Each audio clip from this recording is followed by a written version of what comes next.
जब जुल्म, अत्याचार और शोषण अपनी सारी हदें पार कर जाते हैं, तब धरती की कोख से जन्म लेती है एक ऐसी हूल, एक जबरदस्त क्रांति। हूल, आजादी की पहली हुंकार। लेकिन राजमहल की पहाड़ियों में उठी ये ज्वालामुखी अचानक पैदा नहीं हुई थी। ये उन जख्मों की आग थी जो बरसों से इन शांत जंगलों के भीतर सुलग रही थी। राजमहल की पहाड़ियों में घने जंगल थे, जिन्हें संतालों ने अपनी कड़ी मेहनत से साफ कर उपजाऊ बनाया था। लेकिन उनके हिस्से में सुकून नहीं, बल्कि बाहरी महाजनों, जमींदारों और अंग्रेजों का शोषण लिखा था। यह कौन सा बाट है? क्या हमें बेवकूफ बना रहे हो? सरकार का बाट है। बहुत बोलोगे तो दारोगा के पास भेज दूंगा। जमीन, अनाज और अब औरतों की इज्जत, सब कुछ खतरे में था।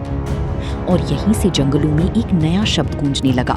अब न्याय मांगने से नहीं मिलेगा, छीनना पड़ेगा। 30 जून 1855, भोगनाडीह का मैदान। सिद्धो कान्हू के नेतृत्व में 10,000 से ज्यादा संताल जमा हुए।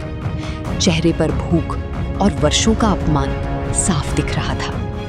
मैंने जंगल काटा, खेत तैयार किए, 5 साल तक जी तोड़ मेहनत की। अब महाजन कहता है यह जमीन उसकी है। अनितोक दो खाजना बाबो ने मार ओको आग्गो बोलो रे होम बाबोन ताहेना तेहन खोन महाजन दोरोगा और पोन ढारता को आक हुकुम बांग चालाका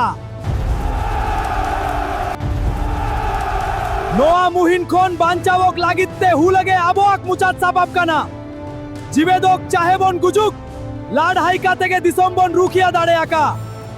सिद्धू का संदेश साफ था, इस मुश्किल से बचने के लिए हूल ही हमारा आखिरी हथियार है।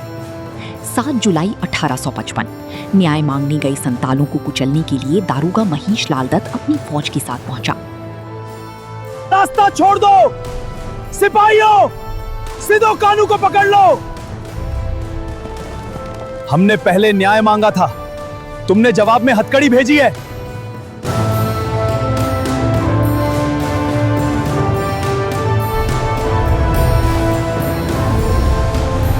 महेश लाल दत्त के अंत के साथ ही हूल का शंखनाद हो गया।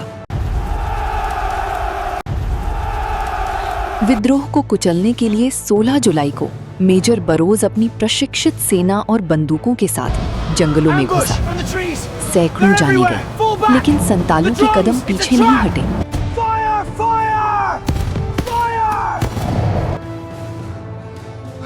आगे बढ़ो, धरती बचानी है।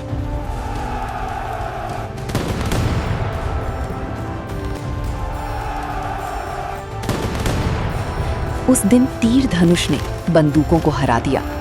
मेजर बरोज की टुकड़ी पराजित हो गई। ये सिर्फ संतालों का नहीं, बल्कि लोहार, ग्वाला और हर उस शोषित का विद्रोह था जिसने अन्याय सहा था। 1857 की क्रांति से भी 2 साल पहले ये भारत की आजादी की पहली हुंकार थी।